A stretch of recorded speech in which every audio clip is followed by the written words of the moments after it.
राधे राधे आप सभी को। गुड मॉर्निंग, नमस्ते। स्वागत है आप सभी का हमारे चैनल हिंदी टीचर्स एकेडमी पर।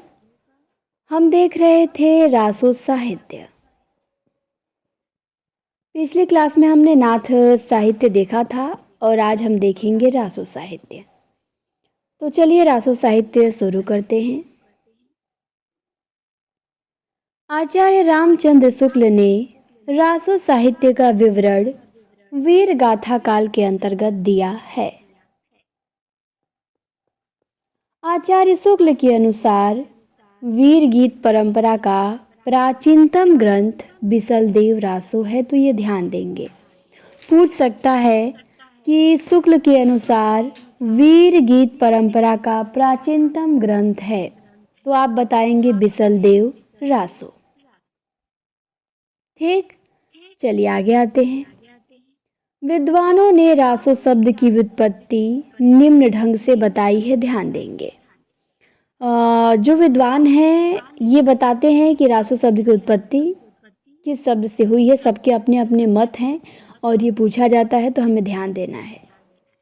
तासी कहते हैं कि रासो शब्द की उत्पत्ति राजसूय से हुई है। तासी किससे कहते हैं? राजसूय से। हर प्रसाद शास्त्री कहते हैं कि रासो शब्द की उत्पत्ति राजयस से हुई है। नरोत्तम स्वामी कहते हैं कि रासो शब्द की उत्पत्ति रासक या रसिक से हुई है। कविराज श्यामल दास कहते हैं कि रासो शब्द की उत्पत्ति रहस्य से हुई है। काशी प्रसाद जायसवाल भी कहते हैं कि रासो शब्द की उत्पत्ति रहस्य से हुई है। शुक्ल जी कहते हैं कि रासो शब्द की उत्पत्ति रसायन से हुई है। किससे? रसायन से रासो शब्द की उत्पत्ति हुई है। नंद दुलारे वाजपेयी कहते हैं रास शब्द से उत्पत्ति हुई है। हजारी कहते हैं रासक से हुई है और राम स्वरूप चतुर्वेदी कहते हैं राउस या रस से हुई है। दशरथ शर्मा कहते हैं रासक से हुआ है। माता प्रसाद गुप्त कहते हैं रासक से और गणपति चंद्रगुप्त कहते हैं कि रासक से। रासक से रास आया, रास से रासा, रासा से रासू, फिर रासो बना। तो प्रश्न ऐसे बनेगा कि राजसूय शब्द से रासो शब्द की उत्पत्ति कौन मानता है? तासी मानते हैं। फिर ऐसे भी पूछ सकता है कि शुक्ल जी ने रासो शब्द की उत्पत्ति किससे मानी है? रसायन से माना है। हजारी ने रासक से माना है। राम स्वरूप चतुर्वेदी ने राउस से माना है। ठीक, काशी प्रसाद जायसवाल ने रहस्य से माना है। नरोत्तम स्वामी ने रसिक से माना है। नंद दुलारे ने रास से माना है। तो ये आपको ध्यान देना है। आगे आते हैं। रासो साहित्य के प्रमुख रचनाकार व रचना आचार्य शुक्ल के अनुसार निम्न है। प्रमुख रचनाकार और रचनाकारों के नाम देखेंगे शुक्ल जी के अनुसार रासो साहित्य का। तो पहले हम देखेंगे दलपति विजय। दलपति विजय, इनकी रचना है खुमान रासो। इसका समय है 9वीं शताब्दी और खुमान रासो में वीर रस की प्रधानता है। इसकी भाषा राजस्थानी है और काव्य रूप क्या है? प्रबंध है। तो ध्यान देंगे, खुमान रासो दलपति विजय ने लिखा, 9वीं शताब्दी में, वीर रस प्रधान है, भाषा राजस्थानी है, काव्य रूप प्रबंध है। ठीक, आगे आइए। नरपति नाल, इन्होंने लिखा बिसलदेव रासो। नरपति नाल ने बिसलदेव रासो लिखा, संवत 1212 में लिखा। इसमें श्रृंगार रस प्रधान है और बिसलदेव रासो के 4 खंड हैं और काव्य रूप है, वीर गीत है ये। ठीक, तो बिसलदेव रासो के लेखक नरपति नाल, 1212 में लिखा गया, श्रृंगार रस प्रधान है, 4 खंड हैं, काव्य रूप इसका वीर गीत है। अब है जगनिक। जगनिक ने लिखा परमाल रासो, जिसका दूसरा नाम आलखंड भी है। इसका समय है 1230 में, वीर रस प्रधान है इसमें और इसका भी काव्य रूप है वीर गीत। तो परमाल रासो जगनिक ने लिखा। 1230 में वीर रस प्रधान है और वीर गीत है। अब आते हैं चंद बरदाई ने लिखा पृथ्वीराज रासो। क्या लिखा इन्होंने? पृथ्वीराज रासो। इसमें भी वीर रस की प्रधानता है। 69 समय हैं, सर्गों को यहाँ पे समय कहा गया है, तो 69 समय है इसमें। और इसकी जो भाषा है वो डिंगल है और काव्य रूप इसका प्रबंध है। तो पृथ्वीराज रासो वीर रस 69 समय डिंगल भाषा प्रबंध है और चंदबरदाई ने लिखा है। इसके बाद आते हैं केदार भट्ट केदार या केदार भट्ट भी कहते हैं। इन्होंने लिखा है जयचंद प्रकाश। क्या लिखे हैं? जयचंद प्रकाश। 1224 में वीर रस प्रधान है इस रचना में और प्रबंध काव्य है। तो जयचंद प्रकाश केदार भट्ट ने लिखा है, वीर रस का प्रबंध है। मधुकर भट्ट आते हैं। मधुकर भट्ट ने लिखा है जय मयंक जस चंद्रिका। मधुकर भट्ट ने क्या लिखा है? जय मयंक जस चंद्रिका। 1243 में प्रबंध काव्य है। फिर आते हैं शांगधर ने लिखा है हमीर रासो। क्या लिखा है? हमीर रासो। तो इसकी कोई विशेषता नहीं बताया गया है यहाँ पे। ठीक, तो ध्यान देना है, हमीर रासो के लेखक शारंगधर हैं। फिर है नल सिंह का विजयपाल रासो। नल सिंह का विजयपाल रासो है। वीर रस की प्रधानता है। 42 छंद हैं और वीर गीत का काव्य है। श्रीधर आते हैं। श्रीधर ने लिखा है रणमल छंद। क्या लिखे हैं? रणमल छंद। 1454 में वीर रस प्रधान है। 70 छंद हैं, भाषा डिंगल है और वीर गीत है। तो शुक्ल जी ने इतने रासो ग्रंथों का उल्लेख किया है। खुमान रासो, बिशलदेव रासो, परमाल रासो, पृथ्वीराज रासो, जयचंद प्रकाश, जयमयंक जस चंद्रिका, हमीर रासो, विजयपाल रासो और रणमल छंद। ठीक, चलिए आगे देखते हैं। शुक्ल जी ने लिखा है कि चंदबरदाई हिंदी के प्रथम महाकवि माने जाते हैं और इनका पृथ्वीराज रासो हिंदी का पहला महाकाव्य है। तो हिंदी के पहले महाकवि चंदबरदाई हुए और हिंदी का पहला महाकाव्य पृथ्वीराज रासो है। अब मिश्र बंधु हैं, इन्होंने भी कुछ कहा है। तो ये कहते हैं कि हिंदी का वास्तविक प्रथम महाकवि चंदबरदाई को ही कहा जा सकता है। कौन कहता है? मिश्र बंधु, कि हिंदी का वास्तविक प्रथम महाकवि चंदबरदाई को ही कहा जा सकता है। पृथ्वीराज रासो की प्रामाणिकता अप्रामाणिकता में विद्वानों के बीच मतभेद है जो निम्नांकित है। अब इसको हिंदी का पहला महाकाव्य तो माने हैं शुक्ल जी, लेकिन इसके बीच विद्वानों में बहुत मतभेद है। कुछ लोग इसे प्रामाणिक मानते हैं, कुछ इसे अप्रामाणिक मानते हैं, कुछ इसे अर्ध प्रामाणिक मानते हैं। तो ये भी पूछा जाता है पेपर में, तो हम देखेंगे कि पृथ्वीराज रासो को कौन प्रामाणिक मानता है। तो 4 हैं आलोचक जो इसको प्रामाणिक मानते हैं। श्याम सुंदर दास, मिश्र बंधु, मोहनलाल विष्णुलाल पांड्या और कर्नल टाड। तो ये चारों क्या है? पृथ्वीराज रासो को प्रामाणिक मानते हैं।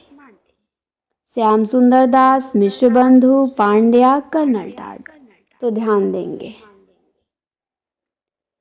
कौन कौन प्रामाणिक मानता है पृथ्वीराज रासो को? श्याम सुंदर दास, मिश्र बंधु, कर्नल टाड और पांड्या। अब अप्रामाणिक भी मानते हैं कुछ लोग।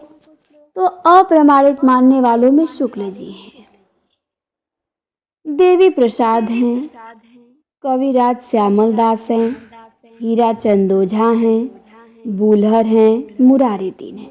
तो बुलर और कर्नल टाड ये दोनों कंफ्यूज कर देते हैं, तो आपको ध्यान देना है। डॉक्टर बुलर ने इसको अप्रामाणिक माना है और कर्नल टाड ने प्रामाणिक माना है। सबसे पहले अप्रामाणिक डॉक्टर बुलर ने ही घोषित किया था। तो पृथ्वीराज रासो को अप्रामाणिक मानने वालों में शुक्ल हैं, देवी प्रसाद हैं, कविराज श्यामल दास हैं, गौरीशंकर हीराचंद ओझा हैं, बुलर हैं, मुरारी दीन हैं। अर्ध प्रमाणिक मानने वालों में रासो को कौन कौन है? तो मुनि जिन विजय हैं, हजारी हैं, सुनीति हैं, दशरथ ओझा हैं। ये चारों पृथ्वीराज रासो को क्या मानते हैं? अर्ध प्रमाणिक मानते हैं। मुनि जिन विजय, हजारी प्रसाद द्विवेदी, सुनीति कुमार चटर्जी और डॉक्टर दशरथ ओझा। तो अर्ध प्रमाणिक में मुनि जिन विजय, हजारी, सुनीति कुमार चटर्जी और दशरथ ओझा। आगे आइए। पृथ्वीराज रासो में 68 प्रकार के छंदों का प्रयोग किया गया है, तो ध्यान देंगे। रासो में कितने छंदों का प्रयोग है? 68 छंदों का प्रयोग है, जिसमें से मुख्य छंद निम्न है। कवित्त है, छपय है, दूहा है, तोमर है, त्रोटक है, गाहा है और आर्या है। चंदबरदाई को छप्पय छंद का विशेषज्ञ माना जाता है, तो ध्यान देंगे। छप्पय छंद का विशेषज्ञ किसे माना जाता है? चंदबरदाई को। 68 छंदों का प्रयोग किया है इन्होंने पृथ्वीराज रासो में। आगे देखते हैं। हजारी प्रसाद द्विवेदी ने पृथ्वीराज रासो को सुख-सुखी संवाद के रूप में रचित माना है। तो रासो को सुख-सुखी संवाद के रूप में रचित किसने माना है? हजारी ने। ठीक, पृथ्वीराज रासो को सुख-सुखी संवाद के। एक आता है भृंग भृंगी संवाद, तो वहाँ भी कंफ्यूजन हो जाता है कि पृथ्वीराज रासो भृंग भृंगी है कि सुख-सुखी है। तो भृंग भृंगी संवाद में कीर्तिलता है विद्यापति का, और सुख-सुखी संवाद में पृथ्वीराज रासो है, हजारी ने माना है। चलिए आगे देखते हैं। डॉक्टर बुलर ने सर्वप्रथम कश्मीरी कवि जयानकृत पृथ्वीराज विजय के आधार पे सन 1875 में पृथ्वीराज रासो को अप्रमाणित घोषित किया। तो सबसे पहले पृथ्वीराज रासो को अप्रमाणित घोषित किसने किया? डॉक्टर बुलर ने। किस रचना के आधार पे? जयानक की जो रचना है पृथ्वीराज विजय, उसी के आधार पे। डेट भी ध्यान देना है, 1875 में घोषित किया था अप्रमाणिक। आगे देखिए। पृथ्वीराज रासो को चंदबरदाई के पुत्र जलहर ने पूरा किया। तो पृथ्वीराज रासो अधूरा था। 69 समय है, चंदबरदाई 61 समय लिख के उनका निधन हो गया था। बाकी के 8 समय को पूरा उनके पुत्र जलहर ने किया था। ठीक, निधन नहीं, वो चले गए थे वहाँ पृथ्वीराज चौहान के यहाँ, तो वहीं मर गए, इतने पे ही छोड़ के। बच्चन सिंह ने लिखा है कि, इम्पोर्टेंट कथन है बच्चन सिंह का ये, उन्होंने लिखा है कि यह पृथ्वीराज रासो एक राजनीतिक महाकाव्य है, और दूसरे शब्दों में राजनीति की महाकाव्यात्मक त्रासदी है। तो बच्चन सिंह कहते हैं कि पृथ्वीराज रासो एक राजनीतिक महाकाव्य है। कौन कहता है पृथ्वीराज रासो को राजनीतिक महाकाव्य? तो बच्चन सिंह कहते हैं। तो आप ध्यान देंगे, इम्पोर्टेंट है, ये पूछेगा। आगे आइए। दिया है हिंदी में सबसे पहले 12 मासा का वर्णन नरपति नाल के बिसलदेव रासो में मिलता है। तो हिंदी में सबसे पहले 12 मासा का वर्णन नरपति नाल के बिसलदेव रासो में मिलता है। ठीक, ये भी प्रश्न बन चुका है। फिर अगला है कि कयामसवध। कयामसवध जो है पृथ्वीराज रासो का एक महत्वपूर्ण समय है। तो कयामसवध पृथ्वीराज रासो का एक महत्वपूर्ण सर्ग है। पूछता है कि कयामसवध का संबंध किस महाकाव्य से है? तो पृथ्वीराज रासो से। आगे देखिए, आगे दिया है कि शुक्ल जी ने वीर काव्य परंपरा का प्रथम ग्रंथ बिसलदेव रासो को स्वीकार किया है। तो शुक्ल जी के अनुसार वीर काव्य परंपरा का पहला ग्रंथ बिसलदेव रासो है। फिर है परमाल रासो में आल्हा उदल नामक दो सरदारों की वीरता का वर्णन है। तो ये भी बनता है कि आल्हा उदल की वीरता का वर्णन किस रचना में है? परमाल रासो में। फिर है आलखंड को सर्वप्रथम सन 1865 ईस्वी में फर्रुखाबाद के तत्कालीन जिलाधीश चार्ल्स इलियट ने प्रकाशित करवाया था। तो आलखंड को सबसे पहले 1865 ईस्वी में फर्रुखाबाद के तत्कालीन जिलाधीश चार्ल्स इलियट ने प्रकाशित करवाया था। ध्यान देंगे। परमाल रासो को पूछता है कि परमाल रासो का प्रकाशन आलखंड नाम से किसने करवाया? तो चार्ल्स इलियट ने करवाया। कब करवाया? 1865 में। ठीक। आलखंड बरसात ऋतु में उत्तर प्रदेश के बैसवाड़ा, पूर्वांचल और बुंदेलखंड क्षेत्र में गाया जाता है। तो जो आलखंड है वो किस ऋतु में गाया जाता है? ये भी प्रश्न बन चुका है। तो आलखंड बरसात ऋतु में गाया जाता है। उत्तर प्रदेश के बैसवाड़ा, पूर्वांचल और बुंदेलखंड क्षेत्रों में। आगे आइए, अब आते हैं विद्यापति। कौन है? तो विद्यापति हमने रासो काव्य देखा, इसके बाद आते हैं विद्यापति, तो हम इनको देखेंगे। विद्यापति का जन्म 1350 में हुआ था और निधन 1450 ईस्वी में। 1350 में जन्म, 1450 में निधन। विद्यापति के गुरु का नाम था पंडित हरि मिश्र। क्या थे इनके गुरु का नाम? पंडित हरि मिश्र था। विद्यापति बिहार प्रांत के दरभंगा जिले के बिपसी नामक गांव के निवासी थे। तो विद्यापति कहाँ के निवासी थे? बिहार प्रांत के दरभंगा जिले के विपसी नामक गांव के निवासी थे। भाषा की दृष्टि से विद्यापति द्वारा रचित ग्रंथ निम्न है। तो अब देखिए, विद्यापति ने संस्कृत भाषा में भी रचनाएं की है, अवहट्ठ में भी की है और मैथिली में भी की है। तो आपको इनके गुरु का नाम और इनका जन्म स्थान ध्यान देना है। ठीक। तो इनकी संस्कृत भाषा की रचनाएं हम देखते हैं। सबसे पहले तो विद्यापति ने संस्कृत में लिखा है शैव सर्वस्व सार। फिर है गंगा वाक्यावली, शैव सर्वस्व सार, गंगा वाक्यावली। फिर है दुर्गा भक्त तरंगिणी। फिर है भू परिक्रमा। फिर है दान वाक्यावली, पुरुष परीक्षा, विभाग सार, लिखनावली, गया पत्तलक वर्ण कृत्य। तो ये क्या हो गई? विद्यापति की संस्कृत भाषा की रचनाएं। फिर से एक बार देखते हैं। शैव सर्वस्व सार, गंगा वाक्यावली, दुर्गा भक्त तरंगिणी, भू परिक्रमा, दान वाक्यावली, पुरुष परीक्षा, विभाग सार, लिखनावली, गया पत्तलक वर्ण कृत्य। ठीक। आइए, अवहट्ठ भाषा में हम विद्यापति की रचनाएं देखते हैं। पूछता है इनकी रचनाओं की भाषा, पूछेगा कीर्तिलता की भाषा बताइए, कीर्ति पताका की भाषा बताइए। तो अवहट्ठ भाषा में इनका कीर्तिलता है, कीर्ति पताका है। अवहट्ठ भाषा में विद्यापति ने कीर्तिलता लिखा है, कीर्ति पताका लिखा है। कीर्तिलता में कीर्ति सिंह, ये भी पूछता है कि कीर्ति सिंह का वर्णन किस में है? तो कीर्तिलता में है। कीर्ति पताका में शिव सिंह की वीरता और उदारता का चित्रण है। तो हालांकि कीर्तिलता में भी कीर्ति नाम है, कीर्ति पताका में भी कीर्ति नाम है, तो पेपर में वहां आप कंफ्यूज हो जाते हैं। तो ध्यान देना है, कीर्ति सिंह कीर्तिलता में और कीर्ति पताका में शिव सिंह की वीरता उदारता का चित्रण है। ठीक। तो अवहट्ठ भाषा में इनकी दो ही रचनाएं हैं, कीर्तिलता, कीर्ति पताका।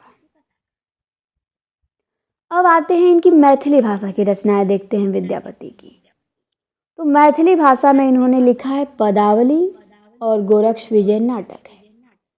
तो गोरक्ष विजय नाटक आपको ध्यान देना है विद्यापति का, बहुत लोग गोरखनाथ लगा देते हैं। तो गोरक्ष विजय नाटक विद्यापति का है मैथिली भाषा में। विद्यापति ने पदावली भी लिखा है मैथिली भाषा में।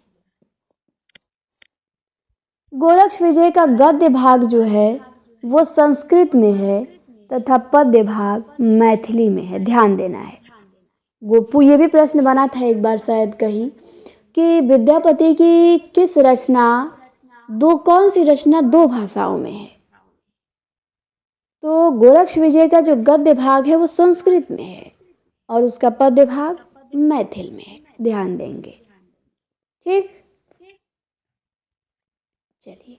तो ज़्यादा इनकी संस्कृत में ही रचनाएं हैं, तो संस्कृत वाली भी ध्यान देना है, पर अवहट्ठ मैथिल वाली ज़्यादा फेमस है। अवहट्ठ में दो ही हैं, मैथिली में भी दो ही हैं, लेकिन संस्कृत में इनकी ज़्यादा हैं। ठीक, तो हमने इनकी रचनाएं देखा, भाषा देखा, आगे देखते हैं। विद्यापति तिरहुत के राजा शिव सिंह और कीर्ति सिंह के राज दरबारी कवि थे। विभिन्न विद्वानों ने विद्यापति को श्रृंगारी, भक्त एवं रहस्यवादी कवि माना है। तो ये भी ध्यान देना, ये भी पूछता है कि कौन विद्यापति को श्रृंगारिक माना है, कौन रहस्यवादी माना है, कौन भक्त माना है। तो विद्यापति को श्रृंगारिक मानने वालों में है हरप्रसाद शास्त्री। हरप्रसाद शास्त्री ने विद्यापति को श्रृंगारी माना है। शुक्ल ने श्रृंगारिक माना है, सुभद्रा झा ने, रामकुमार वर्मा ने, रामवृक्ष बेनीपुरी ने। तो आपको ध्यान देना है कि जितने राम हैं सब विद्यापति को श्रृंगारी माने हैं। रामचंद्र शुक्ल, रामकुमार वर्मा, रामवृक्ष बेनीपुरी, ये तीनों को ध्यान देना है। ये नहीं कि बाहर से भी राम लेते आएंगे, रामविलास शर्मा, रामस्वरूप चतुर्वेदी, उनको नहीं। रामचंद्र शुक्ल, रामकुमार वर्मा, रामवृक्ष बेनीपुरी, ये तीनों विद्यापति को श्रृंगारिक मानते हैं। इनके अलावा सुभद्रा झा हो गई, हरप्रसाद शास्त्री हो गए। ठीक, तो हरप्रसाद शास्त्री, सुभद्रा झा, ये भी विद्यापति को श्रृंगारिक मानते हैं। भक्त मानने वालों में इनको तीन ही ठो हैं जो विद्यापति को भक्त मानते हैं। ब्रजनंदन सहाय हो गए, श्याम सुंदर दास हो गए, हजारी प्रसाद द्विवेदी हो गए। तो ये तीनों विद्यापति को क्या मानते हैं? भक्त मानते हैं। ब्रजनंदन सहाय, श्याम सुंदर दास और हजारी। तो ध्यान देंगे, श्याम, हजारी, ब्रज, ये तीनों क्या मानते हैं? भक्त कवि मानते हैं विद्यापति को।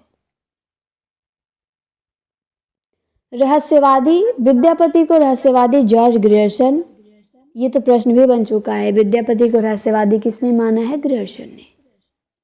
नागेंद्र नाथ गुप्त ने, जनार्दन मिश्र ने, इन तीनों ने विद्यापति को क्या माना है? रहस्यवादी। ग्रियर्सन, नागेंद्र नाथ गुप्त, जनार्दन मिश्र। फिर देखिए आगे देखते हैं।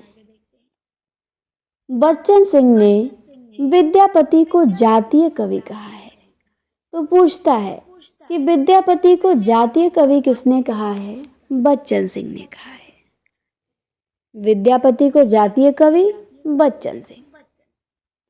आगे है कि महामहोपाध्याय हरप्रसाद शास्त्री ने विद्यापति को पंचदेवोपासक स्वीकार किया है। तो विद्यापति को पंचदेवोपासक किसने स्वीकार किया है? हरप्रसाद शास्त्री ने। जातीय बच्चन सिंह ने कहा है, पंचदेवोपासक हरप्रसाद शास्त्री ने कहा है। तो दोनों आप ध्यान देंगे। आगे है, निराला ने पदावली की श्रृंगारिक पदों की मादकता को नागिन की लहर कहा है। तो सूर्यकांत त्रिपाठी निराला ने पदावली की श्रृंगारिक पदों की मादकता को नागिन की लहर कहा है। तो पूछता है कि पदावली की श्रृंगारिक पदों की मादकता को नागिन की लहर किसने कहा है? निराला ने। आगे है, हजारी प्रसाद द्विवेदी ने विद्यापति को श्रृंगार रस का सिद्ध वाक कवि कहा है। मोस्ट इंपॉर्टेंट, विद्यापति को श्रृंगार रस का सिद्ध वाक कवि किसने कहा है? हजारी ने। आगे है कि शुक्ल जी ने विद्यापति के संबंध में लिखा है, आध्यात्मिक रंग के चश्मे आजकल बहुत सस्ते हो गए हैं। उन्हें चढ़ाकर जैसे कुछ लोगों ने गीत गोविंद को आध्यात्मिक संकेत बताया है, वैसे ही विद्यापति के इन पदों को भी। तो ये शुक्ल जी कहते हैं विद्यापति के बारे में कि आध्यात्मिक रंग के चश्मे बहुत सस्ते हो गए हैं। विद्यापति के प्रशंसकों ने उन्हें कई उपाधियों से विभूषित किया है जो निम्न है, तो ध्यान देंगे। अभिनव जयदेव कहे जाते हैं, कवि शेखर कहे जाते हैं, कवि कंठहार कहे जाते हैं, नव कवि शेखर कहे जाते हैं, खेलन कवि, दशावधान, पंचानन, मैथिल कोकिल आदि। तो इनकी उपाधियां ध्यान देंगे। अभिनय जयदेव, कवि शेखर, कवि कंठहार, नव कवि शेखर, खेलन कवि, दशावधान, पंचानन, मैथिल कोकिल आदि। विद्यापति शैव संप्रदाय के कवि थे। किस संप्रदाय के? शैव संप्रदाय के। विद्यापति कृत कीर्तिलता की रचना भृंग भृंगी संवाद के रूप में हुई है। मैंने भी बताया था ना, सुखसुखी संवाद में रासों को मानते हैं हजारी, और विद्यापति की जो कीर्तिलता है वो भृंग भृंगी संवाद में है। विद्यापति के महत्वपूर्ण पद्यांश इस प्रकार हैं। इनकी कुछ पंक्तियां हैं, कीर्तिलता से है, पदावली से है, तो देख लेते हैं। कीर्तिलता से इनकी पंक्ति है, देसिल बयना सब जन मिठा, तय तैसन जपो औहट्ठा। तो इनकी पंक्तियां पूछी जाती हैं विद्यापति की। देसिल बयना सब जन मिठा, तय तैसन जपो औहट्ठा। फिर है, रज लुध अलसान बुद्धि बिकम बले हारल, पास बैस विश्वासी राय गयनेसर मारल। तो ये भी विद्यापति की पंक्ति है, अब तक पूछी नहीं गई है, ऊपर वाली पूछी गई है। फिर है इनकी विद्यापति की कीर्तिलता से, मारंत राय रणरोल पड़ू मोइनी हा हा सद्द हुआ, सुर राय नर नर अर रमणी बाम नयन पफुर यध हुआ। फिर तीसरी, कतहु तुरुक बरकर बार जाए ते बेगार धर, धरी आनय बाभन बरुआ, मथा चढ़ाई ई गाय का चरुआ। तो बाभन बरुआ पद आप पंक्ति जो है ध्यान रखेंगे। बाभन बरुआ जो शब्द है विद्यापति की पंक्ति में आता है। ठीक, जैसे ये इनकी पंक्ति मोस्ट है, हिंदू बोले दुरही निकार, छोटा उतरुका भभकी मार। तो हिंदू बोले दुरही निकार, छोटा उतरुका भभकी मार विद्यापति की पंक्ति है। फिर है, ये भी इंपॉर्टेंट है, नीचे वाली 4 नंबर की, जय सुरसा हो सई ममभासा, अजो जो बुंझे हिस्सो करही प्रशंसा। जो सुरसा होई ममभाषा विद्यापति। फिर ये भी अच्छी इंपॉर्टेंट है, जाति अजाति विवाह अधम उत्तम का पारक। तो ये भी विद्यापति की पंक्ति ध्यान देना है, जाति अजाति विवाह अधम उत्तम का पारक। फिर है, पुरुष कहाड़ी हौ कहो जसु पंथावे पुन्नु। ये भी पूछी गई है कीर्तिलता से। फिर ये भी इंपॉर्टेंट है मोस्ट, बाल चंद बिजावहु भाषा। ये चंद बरदाई से कंफ्यूज कर देगी, तो आपको ध्यान देना है, विद्यापति की है, पूछी जाएगी। बाल चंद बिजावहु भाषा, दुही नहीं लग गई दुज्जन हासा। तो बाल चंद बिजावहु भाषा विद्यापति। ठीक, तो कीर्तिलता से इनकी 7 पंक्तियां दी हैं, हमने 7 देखा, जिसमें से बालचंद, पुरुष कहाड़ी, जाति अजाति, जय सुरसा, ये सब इंपॉर्टेंट है। हिंदू बोले दुरही निकार, ये भी इंपॉर्टेंट है। बाभन बरुआ ध्यान देना है, देसिल बना सब जन मिठा ध्यान देना है। पदावली से भी इनकी 3 पंक्तियां हैं। पहली पंक्ति तो अच्छी ही है, खाने खाने नयन कौन अनुसरई, खाने खाने बसत धूलि तनु भरई। फिर है, सुधा मुख के विहि निर्मल बाला, अपरूप रूप मनोभव मंगल त्रिभुवन विजयी माला। तो ये भी विद्यापति की पंक्ति है। अपरूप से ध्यान दे सकते हैं, इनको अपरूप का कवि भी तो कहा जाता है। फिर इनकी तीसरी पंक्ति इंपॉर्टेंट है पदावली से। सरस बसंत समय भल पावली दक्षिण पवन वह धीरे, सपनहु रूप बचन इक भासिय मुख से दूर करु चीरे। खने खने नयन अपरूप रूप सरस बसंत समय भल पावली पदावली से। तो हमने पदावली से भी इनकी 3 पंक्तियां देखा। आगे दिया है कि हिंदी में विद्यापति को कृष्ण गीति परंपरा का प्रवर्तक माना जाता है। तो हिंदी में विद्यापति को कृष्ण गीति परंपरा का प्रवर्तक ध्यान देंगे। प्रश्न पूछा भी गया था कहीं कि हिंदी में सबसे पहले कृष्ण को काव्य का विषय किसने बनाया? विद्यापति ने बनाया। कुछ लोग सूरदास लगा देते हैं क्योंकि वो लोग नहीं पढ़े होते हैं। तो ध्यान देना है, हिंदी में विद्यापति को कृष्ण गीति परंपरा का प्रवर्तक माना जाता है। ठीक, इसके बाद आते हैं अमीर खुसरो। तो अमीर खुसरो को हम देखेंगे अगली क्लास में कल, और कल हमारा आदिकाल क्या होगा? समाप्त हो जाएगा। तो इस क्लास को हम यहीं पे समाप्त करते हैं। जुड़ने के लिए धन्यवाद। लाइक शेयर कमेंट करना ना भूलें। चैनल पे नए हो तो सब्सक्राइब जरूर करें।